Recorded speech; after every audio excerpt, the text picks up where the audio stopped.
அபிஷேகம் கற்றுக் கொடுக்கும் அபிஷேகம் கற்றுக் கொடுக்கும் அபிஷேகம் கற்றுக் கொடுக்கும் அபிஷேகம் கற்றுக் கொடுக்கும் அபிஷேகம் கற்றுக் கொடுக்கும் நிகழ்ச்சிக்கு வந்ததுல ரொம்ப சந்தோஷம் இல்லை. கோயம்புத்தூர் பட்டணத்திலிருந்து தான் நாங்கள் அன்பின் ஊழியத்தை செய்து வருகிறோம். கோவை அப்படி என்றாலே தமிழ்நாட்டில் ஒரு முக்கியமான ஒரு பகுதி தான். கோயம்புத்தூர் என்கிற இந்த ஊருக்கு எப்பொழுதுமே ஒரு விடுதலைக்காக, சுகத்திற்காக, ஜனங்களுடைய வெளிப்பாடுகளுக்காக, ஜனங்களுடைய சாபங்களையும் கட்டுகளையும் உடைப்பதற்காக தமிழ்நாடு முழுவதும் இருந்து அநேக ஜனங்கள் இந்த கோயம்புத்தூரை தேடி வருகிறார்கள். அன்பின் ஊழியத்தை தேடி வருகிறார்கள். இந்த ஊழியத்தில் அப்படிப்பட்ட ஒரு கிருபையை கர்த்தர் வைத்திருக்கிறார். அதனால் இன்னைக்கு நான் உங்களை பார்த்து சொல்கிறேன், நாங்கள் பேச பேச எப்படி பிசாசுகளும் பேய்களும் மந்திர கிரியைகளும் சாப கட்டுகளும் எல்லாம் ஒளிந்து ஓடுகிறதோ அதே போல் கர்த்தர் உங்களையும் ஆயத்தமாக்க போகிறார். இந்த கோயம்புத்தூரை இந்த வருஷம் மே மாதம் கர்த்தர் பெரிய விதத்தில் ஒரு சந்தோஷத்தை கொடுப்பதற்காக தான் இன்றைக்கு அப்போஸ்தலர் 8வது அதிகாரம் 8வது வசனத்தில் அந்த பட்டணத்தில் மிகுந்த சந்தோஷம் உண்டாயிற்று. So there was great joy in that city. This city, Coimbatore. பெரிய சந்தோஷத்தை அனுப்ப போகிறார் ஆண்டவர். ஏன் சந்தோஷம்? சந்தோஷம்னா ஏதோ குதிச்சுட்டு கூத்தடிச்சிட்டு அந்த மாதிரி நினைக்காதீங்க. சந்தோஷம்னா ஏதோ வெறும் பாட்டு பாடிட்டு இருந்தால் மாத்திர சந்தோஷம் நினைக்காதீங்க. வெறும் பிரசங்கம் பண்ணால் மாத்திர சந்தோஷம் வரும்னு நினைக்காதீங்க. நமக்கு எல்லாமே தேவை.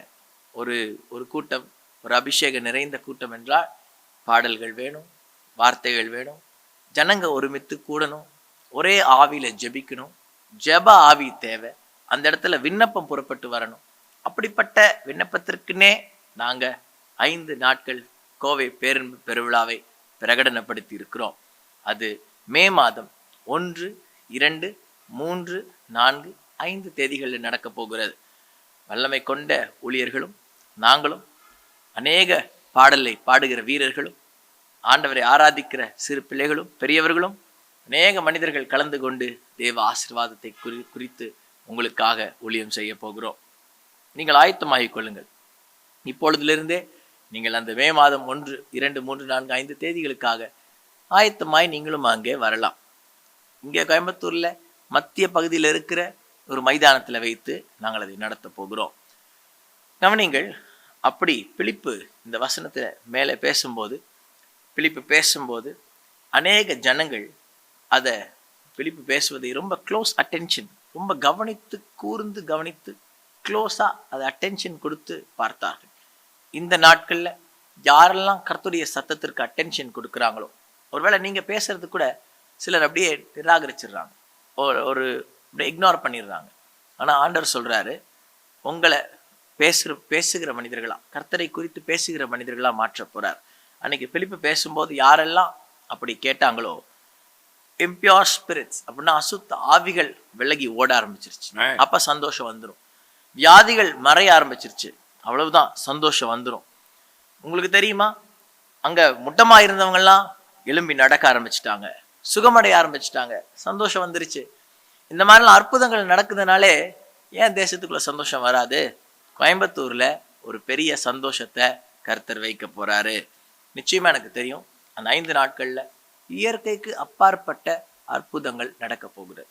நீங்கள் எந்த வியாதியில் இருந்தாலும், வியாதி படுக்கையில் இருந்தாலும், உங்கள் குடும்பத்தில் சில நேரங்களில் யாரோ ஒருவர் ஏதாவது ஒரு சந்ததி வியாதியில், ஜெனட்டிக் டிசீஸில் பாதிக்கப்பட்டு கஷ்டத்தில் இருக்கலாம், பரம்பரை சாபத்தில் இருக்கலாம்.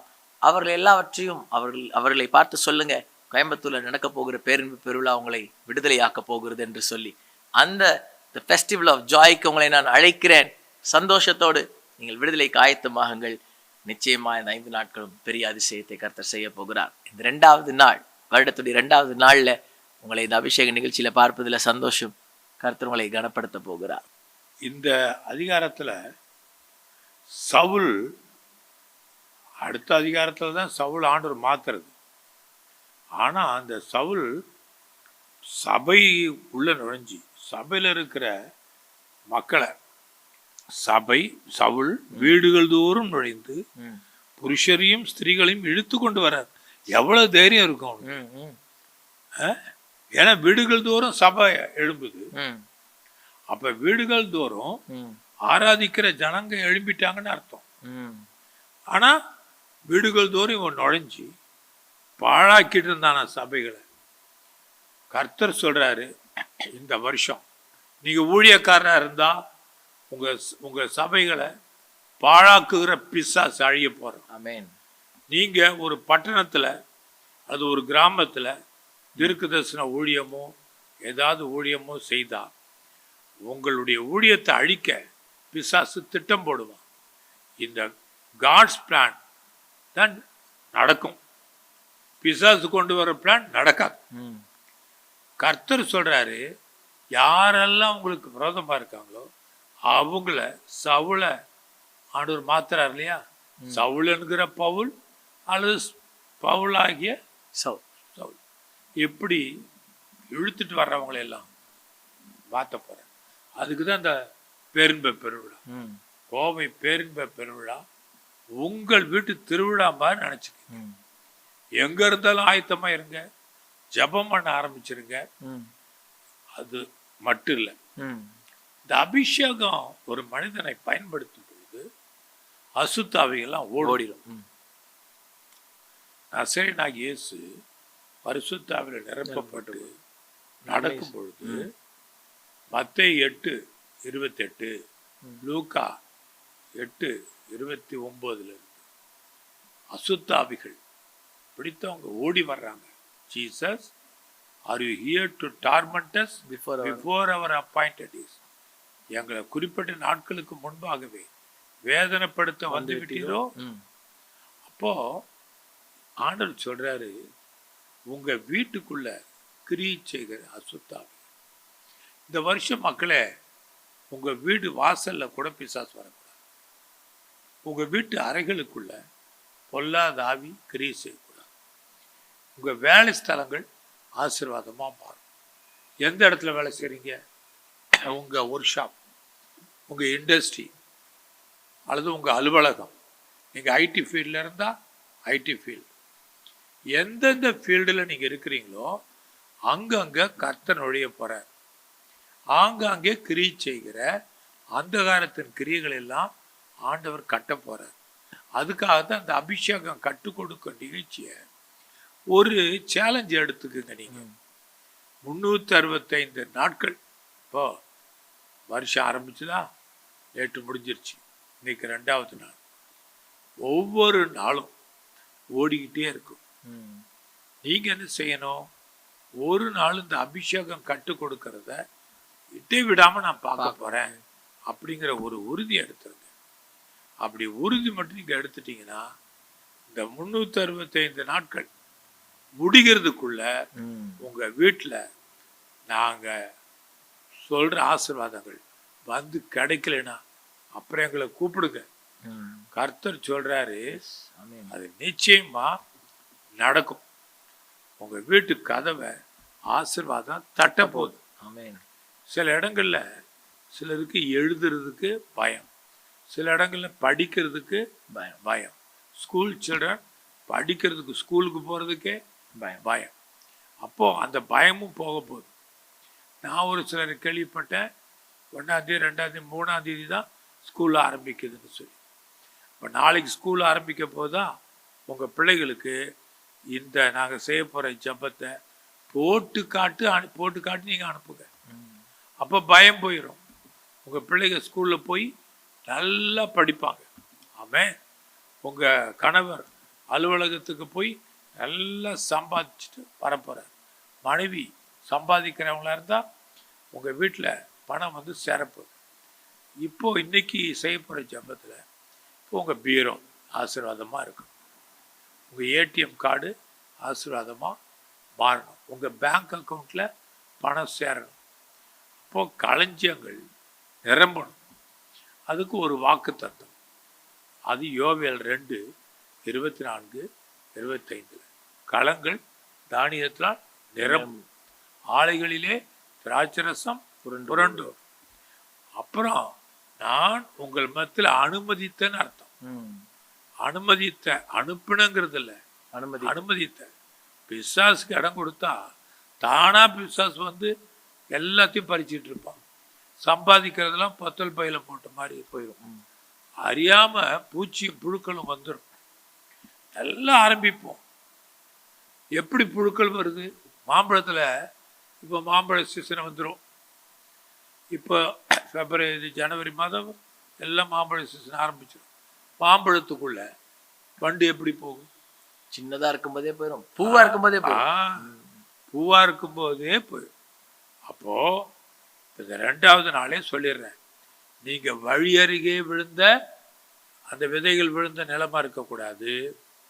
பூவாக இருக்கும்போதே வண்டுக்கு இடம் கொடுத்த பூவாக இருக்கக்கூடாது.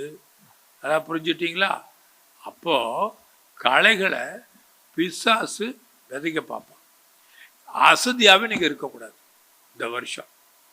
அதுக்குன்னு தூங்காமல் இருந்துடாதீங்க. தூங்குங்க. உங்கள் தூக்கம் கூட இன்பமாக இருக்கணும். இரவும் பகலும் கர்த்தர் தானே கொடுக்குறாரு. அது குறித்து சொல்லு மகனே. இரவும் பகலும் ஜனங்க நிம்மதியாக தூங்கணும்.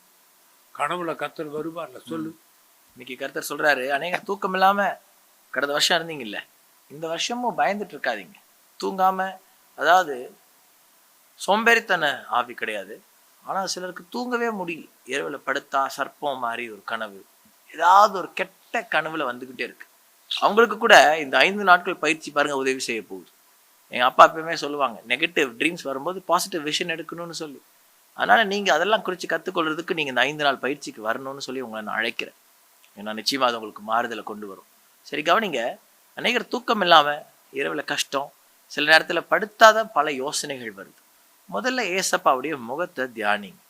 அவருடைய முகத்தை தியானிச்சுக்கிட்டே போய் தூங்குங்க. ஏதாவது ஒரு பிரச்சனை இருக்கா, அடுத்த நாள் காலையில் அதை நீங்கள் ஃபேஸ் பண்ணணுமா, ஏசப்பாவோட முகத்தை தியானிச்சுட்டு அப்படியே படுத்து நீங்கள் தூங்கும்போது அதே அறியாமல் தூங்கிடுவீங்க. கர்த்தர் உங்களுக்காக கிரியை செய்கிறத பார்ப்பீங்க. கவனிங்க, பரியாச உதலோடு சில நேரத்தில் எதையாவது நம்ம மார்க் பண்ணிக்கிட்டே இருப்போம். இது நடக்காது, அது காரியம் இல்லை, யாராவது ஏதாவது உங்களுக்கு பேசி உங்களை கெடுத்துக்கிட்டே இருப்பாங்க. அப்படி பரியாசக்காரர்கள் இடத்துல உட்காராதீங்க. கர்த்தருடைய வசனத்தில் பிரியமாக இருக்கிற ஒரு வாழ்க்கையை நீங்கள் கேட்கணும்னு நான் உங்களை பார்த்து சொல்கிறேன். அப்படி நீங்கள் செய்தால் நல்ல இளைப்பாறுதல் வரும், நல்ல ரெஸ்ட் வரும். கர்த்தர் உங்களை கனப்படுத்த போகிறாரு. எல்லா தடைகளும் மாறப்போகுது. ஆமேன் சொல்லுங்க.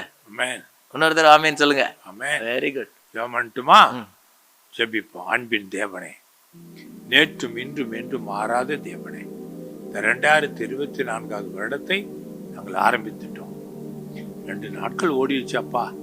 இனி ஒவ்வொரு நாளும் வெற்றியுள்ள நாளாக மாறணுமே, நித்திரை இன்பமாய் இருக்கணுமே, சுகமாய் நடக்கணும். பகலில் பறக்கக்கூடிய அம்புகள் விளக்கி காத்துக்கொள்ளுங்க. இரவில் நடமாடுகிற அந்தகார கிரிகள் எதுவும் என் ஜனங்களை தொடக்கூடாது. பிள்ளைகள் நல்லா ஸ்கூலுக்கு போகணும், படிக்கணும். நாளைக்கோ இன்றோ கல்லூரியோ ஸ்கூலோ ஆரம்பிக்கலாம். என் பிள்ளைகள் போய் படிக்கும் பொழுது அவருடைய பாடங்கள் எல்லாம் நல்லா புரியணும். அவருடைய எழுத்துக்கள் ஆசீர்வாதமாய் மாறணும். எழுத படிக்க கல்வியில ஞானவான்களாய் மாறி போகட்டும். நல்ல வளர்ச்சியை தாங்க. இந்த வருஷம் என் ஜனங்கள் கொடுக்கிற ஆகாரம், தண்ணீர், அப்பம், தண்ணீர் எல்லாம் ஆசீர்வாதமாய் மாறி இருக்கும். பிள்ளைகளுடைய வருமானம் பெருகணும். பேங்க் அக்கௌண்ட்ல நிரப்பி போடுங்க ஆண்டவரே. வீண் செலவுகளுக்கு விளக்கும், மருத்துவ செலவுகளுக்கு விளக்கும், ஆசீர்வாதமும் நன்மையும் வரட்டும். சுகமும் நல்ல ஆசீர்வாதமும் ஜனங்கள் மேல் வந்து இறங்கட்டும். இயேசுவின் நாமத்தில் ஜெபிக்கிறோம் நல்ல பிதாவே.